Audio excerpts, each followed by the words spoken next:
You're listening to the Bob and Bo Show. Here are your hosts, Ty Bob and Ty Bo. Welcome back to the show, everybody. I'm one of your hosts, Ty Bob. You can find me on Twitter at Ty_Bob_. You can also find Ty Bo and the show at Bob and Bo Show. And you can find Mr. Sean at Sheen1440.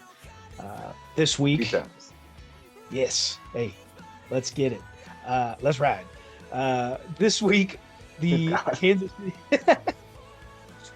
Kansas City Chiefs face off against the I always want to say San Diego, but it's Los Angeles. It always makes me think of Ron Burgundy signing off with "F you, San Diego." It's fantastic.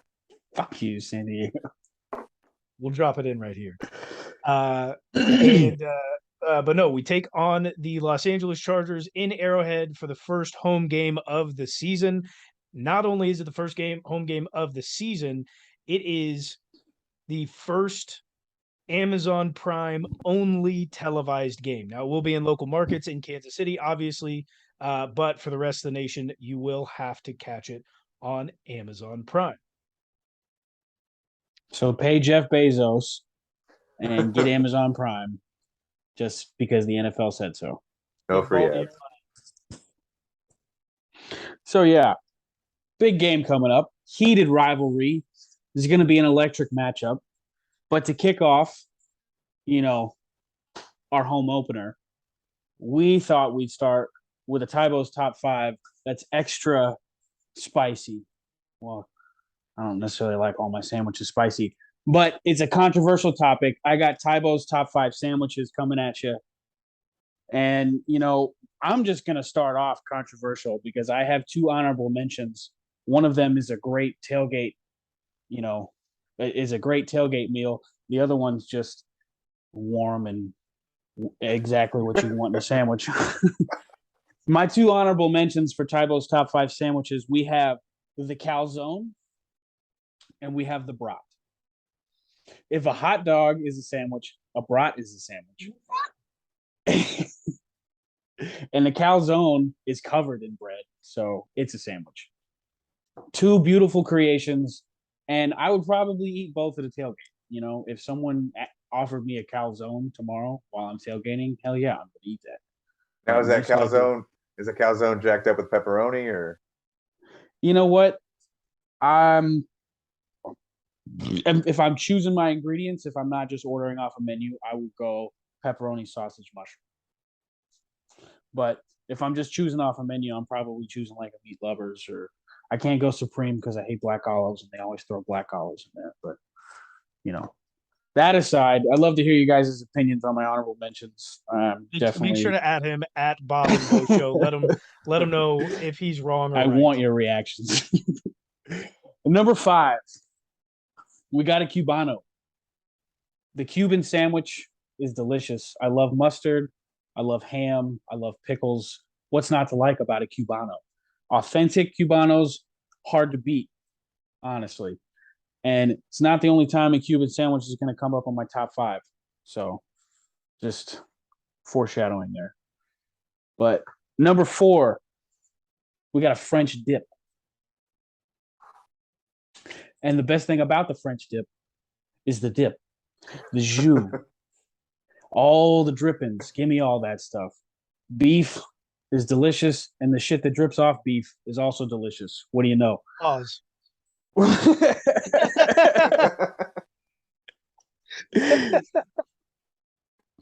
Number 3. Now, this has to be authentic. You can't go to Subway and get your fix on this, okay? I was lucky enough to take a trip to the East Coast, and in a very Italian part of Boston, I had an Italian sub. Salami, capricola, pepperoni. Gabagool? Not quite. Oil and vinegar, your choice of veggies, and throw some hot peppers on there if you want to get real authentic, because that is amazing. It ruined Subway for me for a very long time. Like, I've gone back to Subway because I'm on the run a lot, but East Coast Italian sub, hard to beat. Number 3, top 5 sandwiches. Number 2, this is a personal favorite of mine. I make them homemade all the time. I bring friends over so they can try it, and I've blown They them never away come with it. back. That's not true. They take it and they make it at their own house. Okay, I originally thought it was a Monte Cristo, and I believe there's versions of a Monte Cristo in America that do have jelly on it. But my favorite sandwich, outside of my number 1, I eat these all the time, is an Elena Ruse. It's Cuban. I had it in a Cuban restaurant for the first time. Ruse is a Hispanic version of the name Ruth. So on the menu, Really? It was an Elena Ruth. Yes, really, Sean. I'm Never looking at a would've New guessed York that. Times article about it. But it's turkey and cheese with jelly. Now, traditionally, it has strawberry jelly, but I like to mix it up, put like blackberry or apricot, any kind of jelly. And Now, it's is a that- toasted. Go ahead. Is that just white cheese or any cheese? Cream cheese, Swiss cheese. I like to switch the cheeses up a little bit, maybe use 2 different cheeses. Oh, traditionally a white cheese. So, Swiss, provolone, cream cheese gives it added element to it. But it's got to be toasted, and it's got to be toasted well. The cheese got to be dripping off. The jelly's got to be falling all over the place. It's a messy sandwich, but it's absolutely delicious. Now, if you're out there listening, go ahead and try making one of those sandwiches and let Tybo know how you really think about them. Turkey, cheese, and jelly. Whatever bread you want. And number 1, this is the greatest sandwich of all time. Is my favorite sandwich. I save it for special occasions because if I eat it too much, I'd be fatter than I am. But a Reuben, the classic Reuben, is number 1. There's something about the combination of the rye bread, the Thousand Island dressing, the sauerkraut, the Swiss cheese, and the corned beef. It's just, there's no words to describe it. The Reuben is number 1. And that is Tybo's top 5 sandwiches. My opinion. Let me know yours. That might be the most controversial Tybo's top 5 ever created. I hope in the so. show's history so I far. hope It may so. be the most controversial in the history of the show moving forward. Because how you don't put a chicken parm sandwich on there and you put some shit with jelly on there is beyond me. I don't like chicken parms. They're Make a basic. chicken parm out of you. I probably taste pretty good,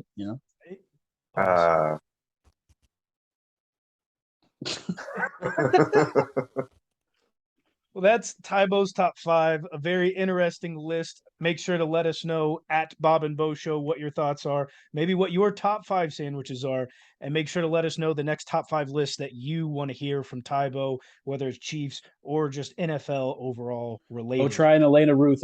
Please, it's amazing. Yeah. If you've ever had a McGriddle from McDonald's, the idea of putting savory and sweet together. Okay.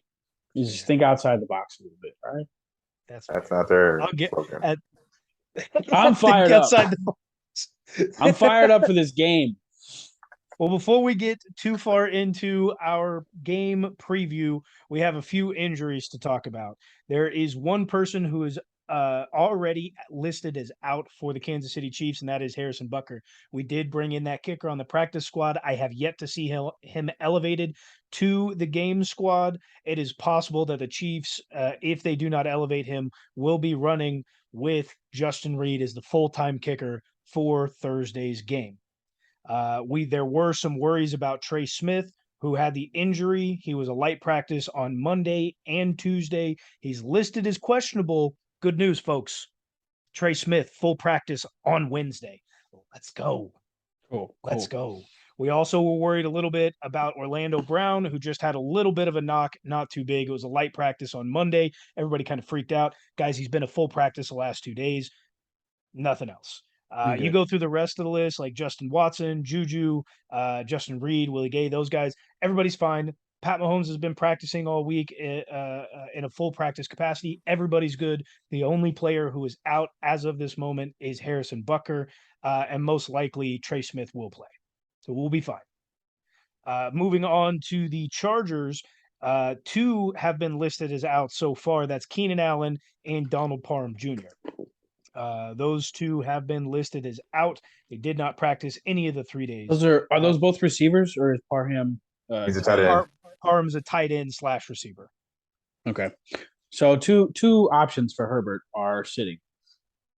Unfortunately, 100%. I mean it is injury related. Sad to say, but if I remember correctly, good for us.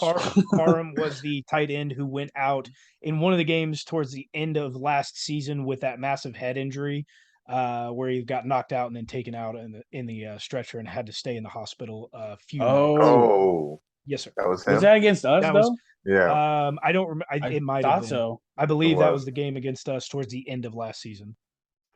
Now, in other news, J.C. Jackson, who is out for week 1, is back. He's listed as questionable. He did not practice on Monday with a light practice on Tuesday and Wednesday. It sounds like they are leaning towards playing J.C. Jackson on Thursday night. So if he does play, expect in any sort of fashion, expect Patrick Mahomes to be throwing his way all night and testing out that injury. Other than that, Rashawn Slater, Drew Tranquill, they will be fine. They were full practices all week, and that is it for your injury report before we get into the game preview. With that said, before we get too far in, what are you guys' thoughts immediately just with the injury report? I like what I'm seeing. Sucks to see Keenan Allen and Donald Parham Jr. out, but you know what? That's a lot better for us. Takes a few of his targets away for Herbert. But we look healthy, aside from Butker, but we look pretty healthy. That's always a good thing going into week 2.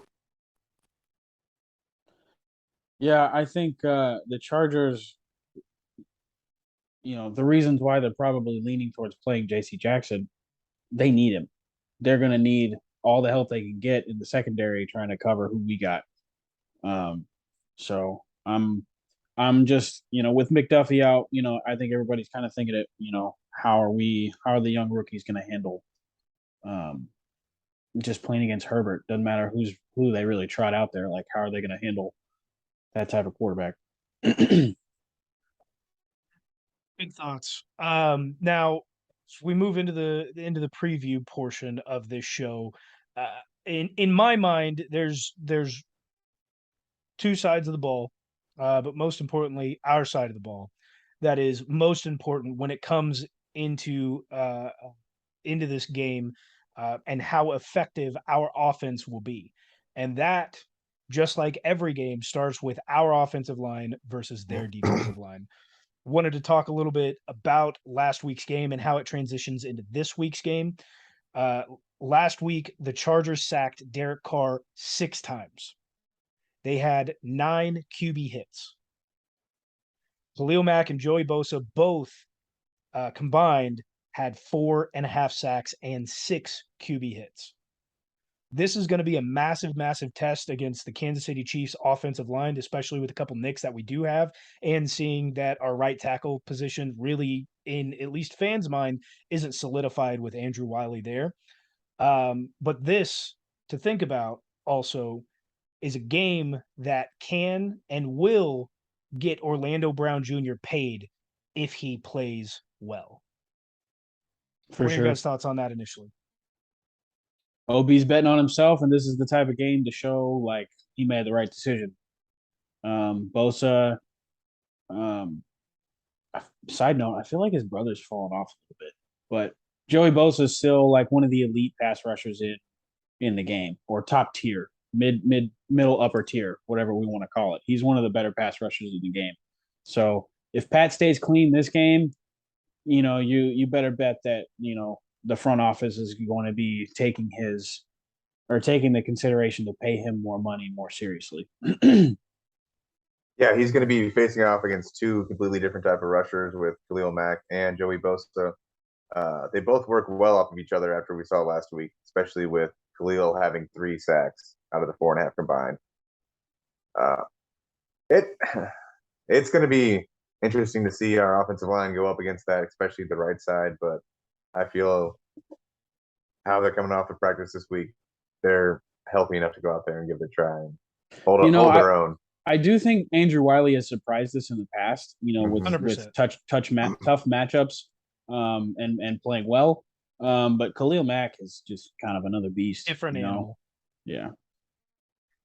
One of the things I think to note, especially from last week's games for the Kansas City Chiefs, Patrick Mahomes more specifically, when you go back and you watch the game tape on him, it's really interesting to see what our weakness was last year. One of the things that we harped on at the beginning of the season, or the beginning of the half of that whole season, was Patrick Mahomes dropping way too far deep into the backfield, doing like a 9, 10, 11 step drop, and seeing that. If you go back and watch, I think it happened like 7 or 8 times. He did the fake drop back. So he did his usual, 6, 7 step drop. He went to fake to go for an 8th, and then he climbed all the way back up into the pocket. That's really playing on a weakness and making it your strength. I thought that was really, really smart by Pat to be able to make those offensive tackles look really good. It's going to be really hard to do that this week with the quality that the Chargers have out there and staying contained. But Pat has also shown through the later portion of last season and through last Sunday's game, his ability to be comfortable in his pocket with his chemistry there and be able to make reads and figure it out before having to move throughout. Go ahead. Well, the thing you got to consider about that is, if you get pressure up the middle, you can't do that. So, 100%. Our interior line is going to have to continue to hold up like as it has been. And there's really only no questions on that interior offensive line as well. When you look across the board at Tooney, and basically 3 guys who probably should have had all-pro status last year, just realistically. You had noted, Tybo, that you feel, just as a side note, that Nick Bosa had kind of fallen off, and that kind of plays along with, like, look at what happened with Kansas City last year and Chris Jones. Chris Jones had fallen off kind of the last couple of years, and there have been trade rumors over the offseason that we're going to get rid of him and he won't be a part of the Kansas City Chiefs organization by next season, just for the fact of his contract and whatnot. But you see what happens when you actually put guys that at least work hard around him and take up those gaps. I'm going to say it, George Karlaftis, he works hard. He takes up gaps. He takes a blocker off of Karlaftis. You bring in Noddy, Colin Saunders, and even a guy like Mike Dana, who are able to take blockers away from him. Even if he has to fight through a double team, it's not a triple team, and it's not every single play. And so I think that's part of Nick Bosa's portion, but also why Kansas City's defensive line will be top 5 this year, like I had mentioned in the last pod. That's a stretch. It's good. I'll take those.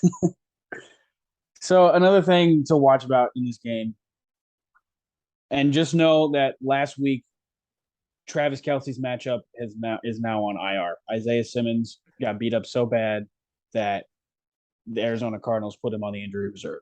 I don't even know what happened to him, but not a clue. This week's matchup is going to be a little bit different, and Derwin James, his presence is going to be felt on the field. His primary matchup is going to be Travis Kelce. So, number one, we're going to look at that matchup and see who's going to win. Historically, I don't know how many times they played each other, but I know one of the games last season before Derwin got hurt, Travis Kelce was shut down in the first half. When Derwin got hurt, Travis Kelce blew up in the second quarter or the second half for like almost 10 catches or something like that. So we have to focus on that matchup, see how it turns out. But outside of that matchup, who on the offense is going to step up? Who Juju, MVS, Sky Moore, Jody Fortson. Who's going to step up on the offense? Who's going to help take the pressure off Travis Kelce and give Pat the outlet that he normally has in Travis Kelce, who's going to be blanketed tomorrow. I see McColl coming into that role pretty big tomorrow, or MVS. I think those two guys have something to prove right now. MVS, I feel, will get forgotten a little bit just because of McColl's speed out there and what he's shown against the Chargers in the past. And Juju's, with the way they played last week, they're going to focus on him now. Seeing he got all those targets, Pat's looking for him all day right now. So, yeah, I'd agree. I think Travis, by the end of the game, will get his share of the yards and catches that he needs to get, just for being that guy. But Derwin James does know how to blanket him, and really all elite receivers are tight ends. That guy is good, and for as young as he is, it was good to see him be able to get paid over the offseason. I agree with you, Sean. I think McColl is going to be the unsung hero. This game, I see a lot of people on Twitter calling him out for not being able to keep speed and track the ball well. Uh, Guys, it's just like it's week one. Pat Like, admitted yeah. he missed him on those throws. missed him on both those. It's not like you go back and watch the film. Like I'm trying to find where this slowdown actually happens when tracking the ball, and I just don't see it. Like the speed, if there is a drop off in speed, it's not visible to the human eye. Like or realistically in a game sense, like it's just not possible. They're gonna get it going, and just like Tybo said, like Pat said that he missed him. He owes him two. He's gonna get him two. Yeah. And while I think he's going to be a bigger, because of what Pat said in that instance, I think he's going to have a bigger role in this game than he did last week. Um, I don't know if it's going to be either MVS or McColl. That's the consistent guy. Travis Kelce and Juju Smith-Schuster, both had, well, Travis had 10 catches on more targets than that, and Juju had 6 or 7. So the guy that he's going to go to more consistently, like I feel like MVS and McColl, they top out at around 5 to 6 targets.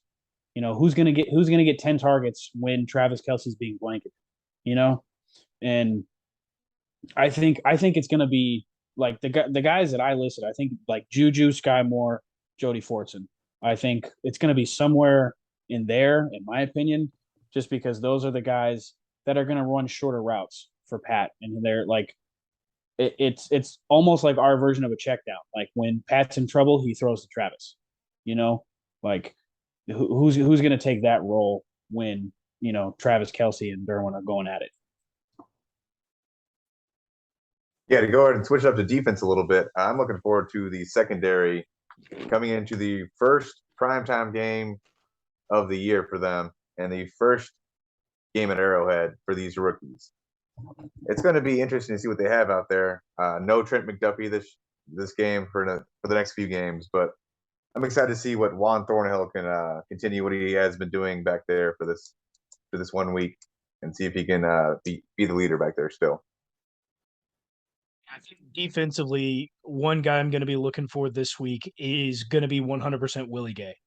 I don't think there's a question about it. The way he's going to be able to cover, and I think he's going to be the running back spy primarily all game, especially with Parham being out. So that takes away their tight end weapon.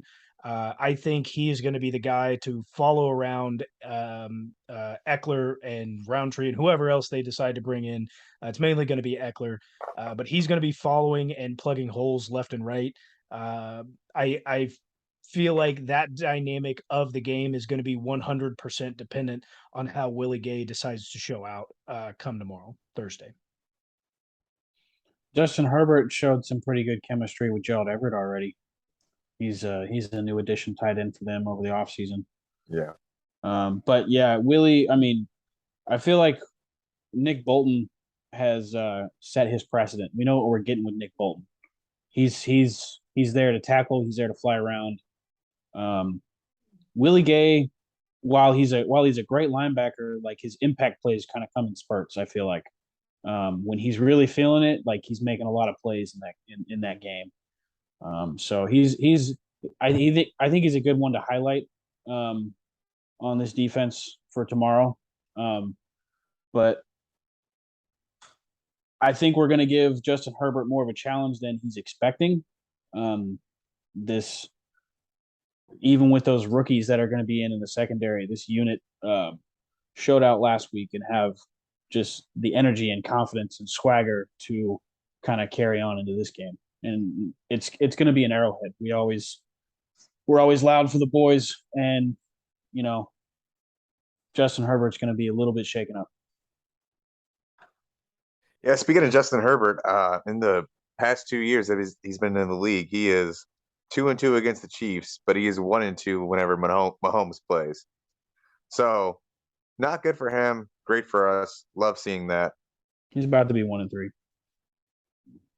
One of the other cool things that I saw from CBS Sports, the most passing yards in the first 33 games of their career. Patrick Mahomes is obviously number one with 9,925. In second place is Justin Herbert with 9,629. Not much separates them. That's probably like a game, I would say. Funny enough, doesn't need to be said, but in third place it is Kurt Warner with 9,385. Good for him. Which is ridiculous. Yeah. Also playing into into his career later than most guys did and do at that time, obviously. Does Kurt Warner have a jacket? Kurt Warner does have a jacket. Much deserved. With that said, what are you guys expecting to see from this Chargers offense? And how many fits how many fits is it going to give the Kansas City Chiefs?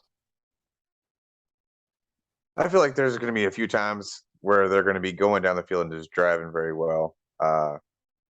We know Brandon Staley loves going for it on fourth down, so they're going to be in fourth and short a few times, probably pick it up every once in a while, but they're going to be trying to score points against us all night, and I feel like it's going to be a decently high scoring game for the most part. And I'm expecting him to go for it a lot on fourth down, but I'm expecting that to kind of bite him in the ass. I don't know if it's fully caught up with him yet, but you can only make that decision so many times, and the law of averages or whatever you want to call it's going to catch up to you. Like you're not going to make it every single time you go on fourth down. And I think historically, going for it on fourth down and 2-point conversions, the Chargers have a fairly good history with us, like in recent years. So I'm expecting us to kind of shock them a little bit. I bet the Chargers offense gets a little panicky. I'm expecting the opposite out of the Chargers offense that I want to see out of the Chiefs offense. I bet they're going to throw 50 to 60 passes. I bet Justin Herbert's going to be running around all day, trying to make plays. And he's shown that he can do that a lot of the time. So I think this is going to be a high scoring affair. But we know the right side of that offensive line still isn't great. And Chris Jones moves around a lot, but a lot of the times he's over the right guard. And that's giving the right tackle one-on-one with whoever we put over there. I have a feeling that, or I hope that Spagnuolo is going to switch it up, and it's not going to be the same guy every time. So their right tackle is getting different looks. So I expect pressure on Herbert, but I also expect him to make some plays. So he's throwing against rookies in that secondary, and he's going to find some way to eat him up. One thing that I heard you say, which is very interesting, Herbert's going to throw 50 or more passes, which is really difficult for me to see in my eyes, just specifically for the fact that in the game against the Cardinals, the Chiefs only ran like 66 plays. I believe it was like 39 passes, 27 rushes, somewhere in there, right? For the Chargers to be able to have 55 passing plays, not including that they have to get Eckler touches and rushes and their other backs, that means that they're going to have the ball quite a bit. The Chiefs are also going to have the ball quite a bit, and there's not going to be a whole lot of defense being played there. Do you guys see this being a high scoring game? And how, you've told me, 50 plus passes for Herbert. How do you see the balanced play calling going for the Chiefs again this week, seeing as it was primarily pretty balanced last week against the Cardinals?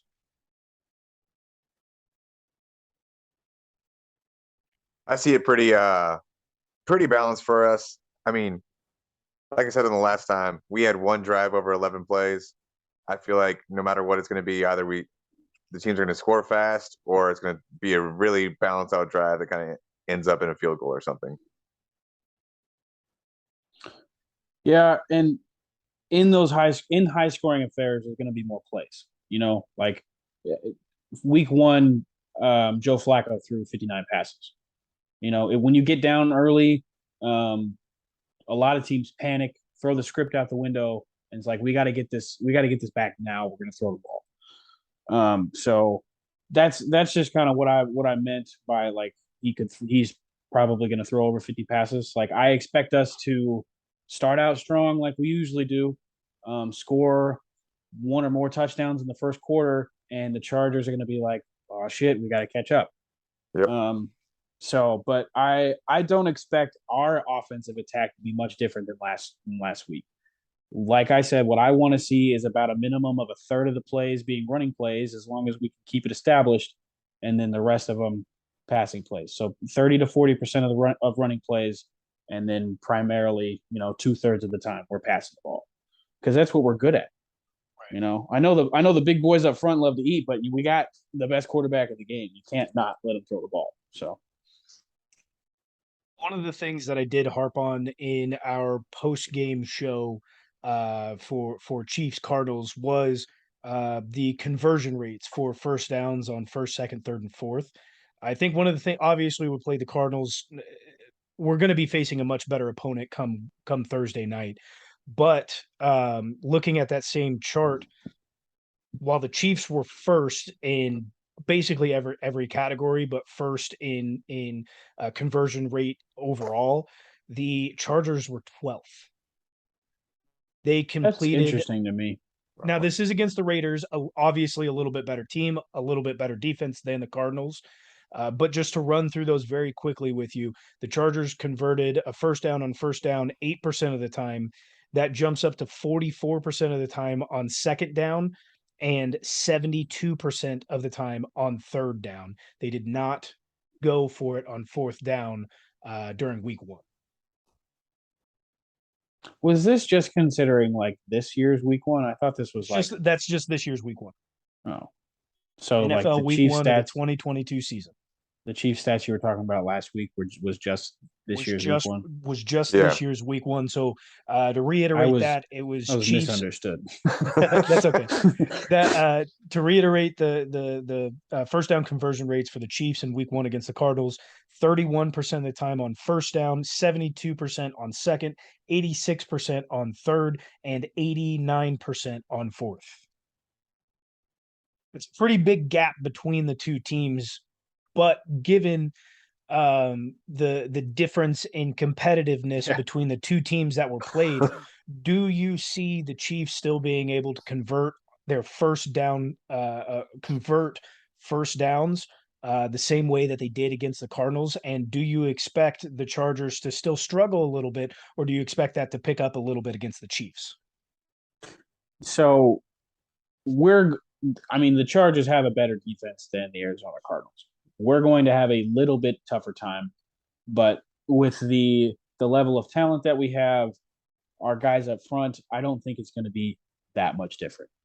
And funny enough, we were playing the team that Chandler Jones left, and the Chargers were playing the team that Chandler Jones ended up with, and he's kind of a difference maker, for sure. And that's why we saw as much success as we did against the Arizona Cardinals. But I think I think the rivalry between the Chargers and the Chiefs, since Herbert's been here, all they talk about is Herbert and Mahomes. I think that's a little bit more heated than Chargers Raiders. And I know all that, drama that happened with the Raiders and the Chargers in the last game last season. but I feel like the Chargers play us better than almost anybody. The Chargers play us very well every time they play us. And I think Herbert just gets a little bit more up for these games. Yeah. I feel like with the pass rushers that the Chargers have, we will not see as much blitzing from the Chargers. We will see a lot more four-man rush and them dropping seven. So that'll be a little bit harder for us to pick up with all the conversions right there. But this is the premier matchup in the AFC West, the AFC for the next 10 years to come at least. Like every time these two teams play, it is tune in football. Both teams get up for it.